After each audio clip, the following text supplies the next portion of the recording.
बहुत साल पहले की बात है। सुंदरबन नाम का एक बहुत बड़ा जंगल था। उस जंगल में बहुत सारा जानवर मिलजुल कर रहते थे, जिनमें से दो दोस्त भी रहते थे। एक था कौवा और एक था खरगोश। दोनों की दोस्ती बहुत गहरी थी। दोनों एक साथ जंगल में घूमते थे और मजा करते थे। जो मन में आया वे खाते थे और हमेशा तंदुरुस्त रहते थे। वह हर वक्त साथ रहते थे, साथ खाते थे और साथ रहते भी है। वह खाने के तलाश में दिन भर जंगल में घूमते रहते थे और शाम होने के बाद एक पेड़ के नीचे आश्रय लेते थे। कौवा पेड़ के ऊपर एक शाखा पर रहता और खरगोश पेड़ के नीचे में रहता था। इस प्रकार उन दोनों के दिन अच्छी तरह से बीतने लगे। एक दिन जब वे दोनों जंगल में घूम रहे थे, तब एक चालाक भेड़िया की नजर हटकट्टे खरगोश पर पड़ी और वे मन ही मन सोचने लगी, अगर मुझे इस खरगोश को खाना है तो कोई ना कोई रास्ता निकालना पड़ेगा। अगर मैं इसके साथ दोस्ती कर लूँ तो इसको फंसा सकती हूँ, फिर इस खरगोश का ताज़ा मांस मजे से खा सकती हूँ। हाँ, यही ठीक रहेगा। उस दिन से वे चालाक भेड़िया हर रोज चोरी छुपे खरगोश का पीछा करने लगी। एक दिन भेड़िया ने देखा कि खरगोश जंगल में घास खा रहा था और कौवा उसके पास नहीं था। फिर भेड़िया धीरे धीरे खरगोश के पास गई और कहने लगी,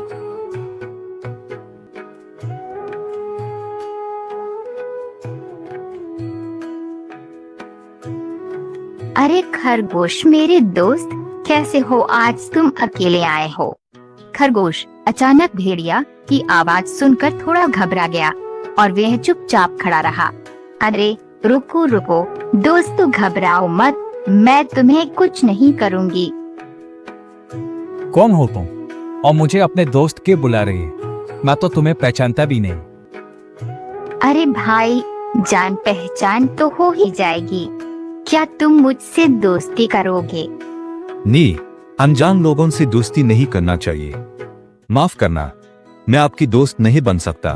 मेरा एक दोस्त है। मैं इस जंगल में अकेली हूँ। मेरे सारे दोस्त मुझे छोड़कर चले गए हैं। मैं बहुत दुखी रहती हूँ और जब मैंने तुमको देखा तो मेरा मन खुश हो गया था। अगर तुम मेरी दोस्त बन जाओगे तो मैं बहुत खुश हो जाऊंगी। ये कहते कहते भेड़िया की हृदय दुख से भर गई और उसकी आंखों में आंसू आ गई। भेड़िया की आंखों में आंसू देखकर खरगोश का दिल नरम हो जाता है और वे उसकी दोस्ती स्वीकार कर लेता है। उस दिन से दोनों एक साथ समय बिताने लगे। नए दोस्त को पाकर खरगोश को बिल्कुल भूल जाता है।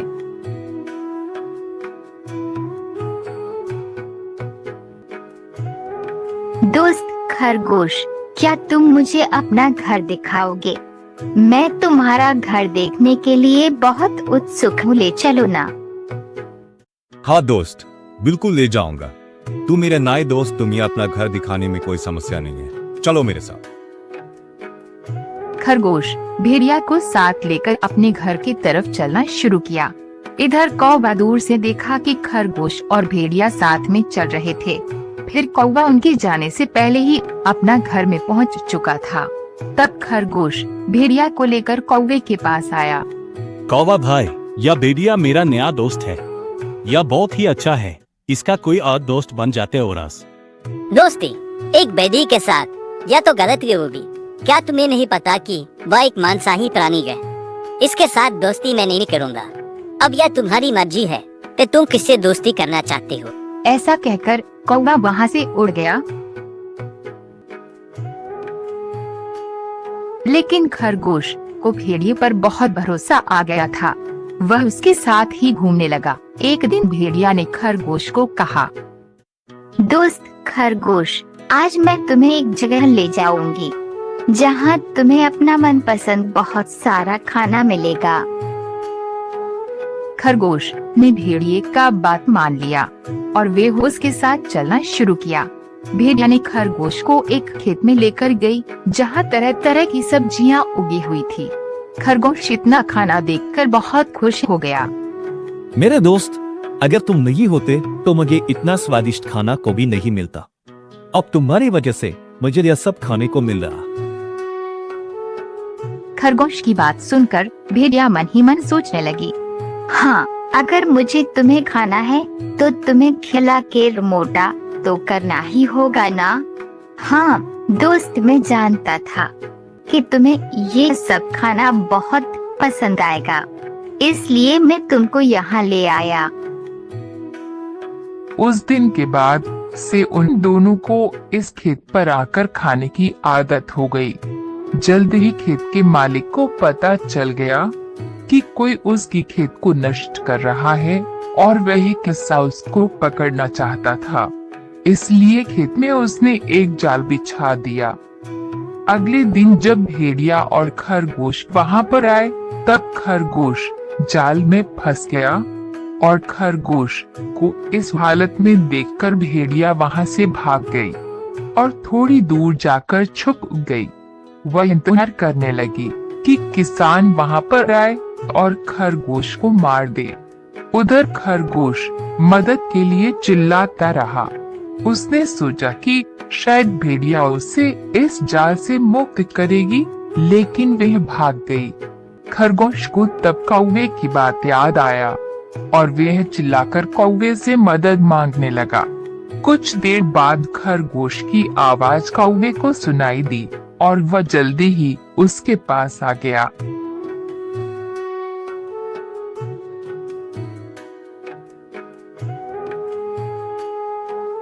दोस्त, मेरी मदद करो, इस जाल से निकालो, मुझे नहीं तो खेत का किसान मुझे मार देगा।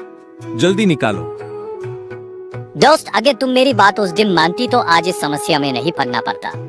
मैंने कहा था ना भेड़िया धोखेबाज है। तुम्हें मुसीबत में देखकर भी वह भाग गई।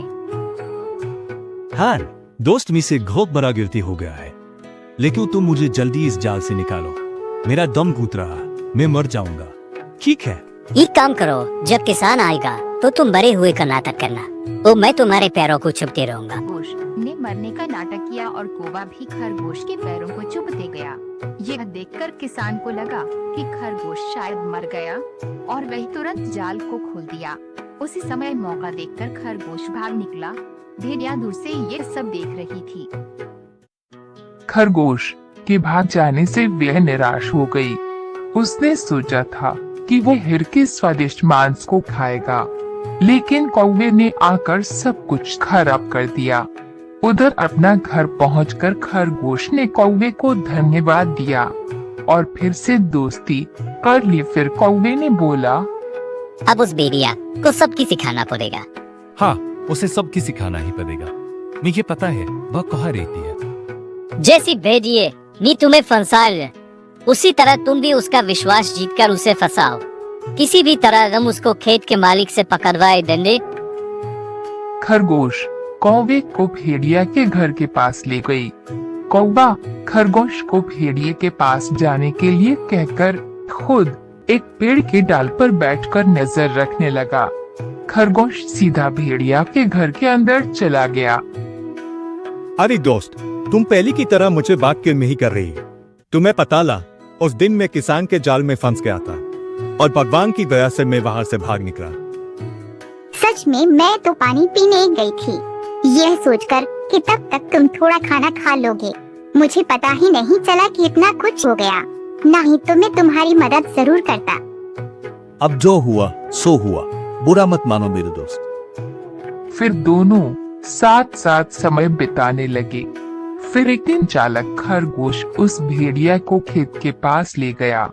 भेड़िया बात करते करते जाल को नहीं देख पाई और जाल में फंस गई। मेरे दोस्त खरगोश, मुझे बचाओ, मैं इस जाल में फंस गई हूँ। तुम्हें उस दिन मेरे साथ यही किया था ना, अब खुद देख लो कैसा लगता है। मैं चलता हूँ।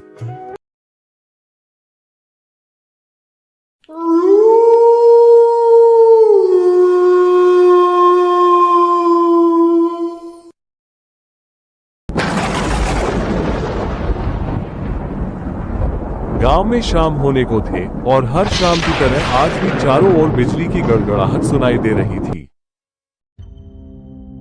बारिश होने वाली है, अपने मोबाइल को बंद करके घरों की तरफ बढ़ते रहें। बारिश होने वाली है, अपने मोबाइल को बंद करके घरों की तरफ बढ़ते रहें।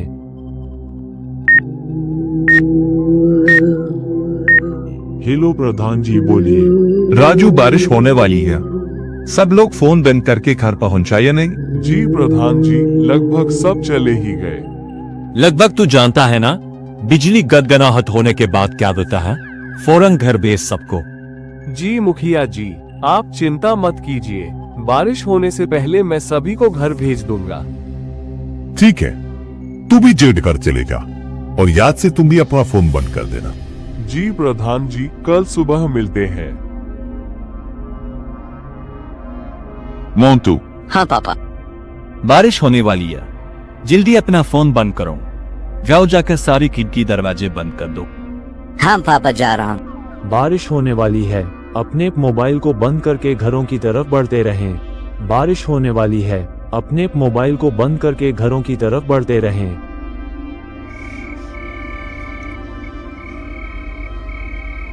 चलो वे सब अपने अपने घर, दुकान बंद हो गई। अरे चाची, चाय तो पिला दे। अरे बाबले, आवाज नहीं सुनी तूने?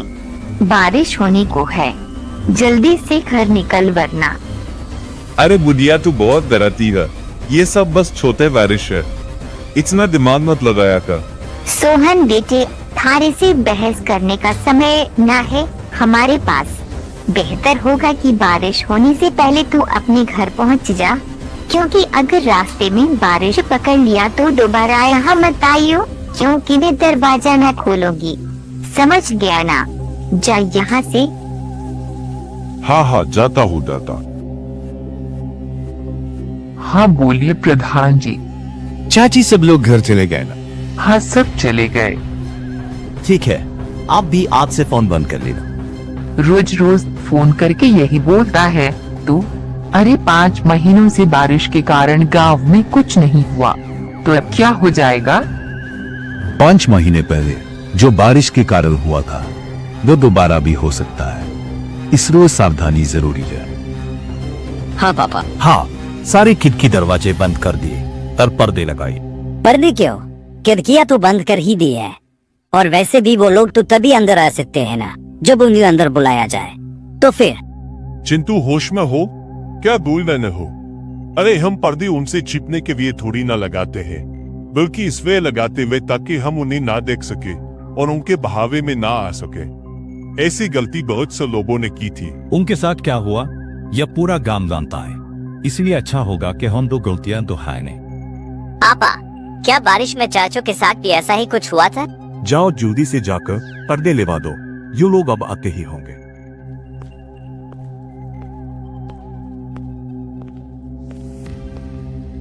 अपनी पापा की बात मानकर मोंटू खिड़कियों पर पर्दे लगाने के लिए चला गया, पर अभी वो पर्दे लगा ही रहा था कि उसने ऐसा कुछ देखा जिससे उसके होश उड़ गए। हाँ चाचा। हाँ बेटा, मैं ही हूँ। पर आप यहाँ कैसे? तुमसे मिलने आया हूँ बेटा। हाँ, पर आप तो मर गए थे ना। नहीं तो देखो मुझे, मैं तो जिंदा हूँ। लेकिन पापा ने तो बोला आप मर चुके हो। फिर तुम्हारे पापा झूठ बोल रहे हैं बेटा। मतलब आप मरे नहीं हो? नहीं, मैं तो बस रास्ता भटक गया था।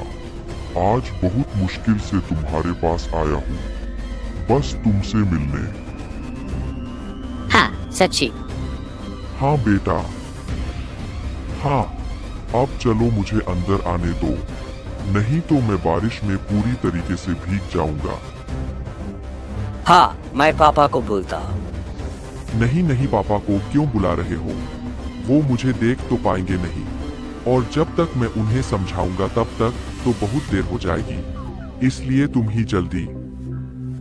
पर पापा ने बारिश होने के बाद दरवाजा खोलने से मना किया है। बेटा, मेरे पास ज्यादा वक्त नहीं है, मैं ज्यादा देर तक बाहर नहीं रह सकता। तुमने दरवाजा नहीं खोला तो?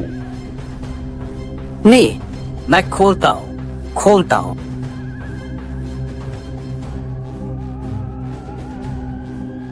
तो मोंटू अपने घर के दरवाजे पर पहुंचा और दरवाजा खोल दिया।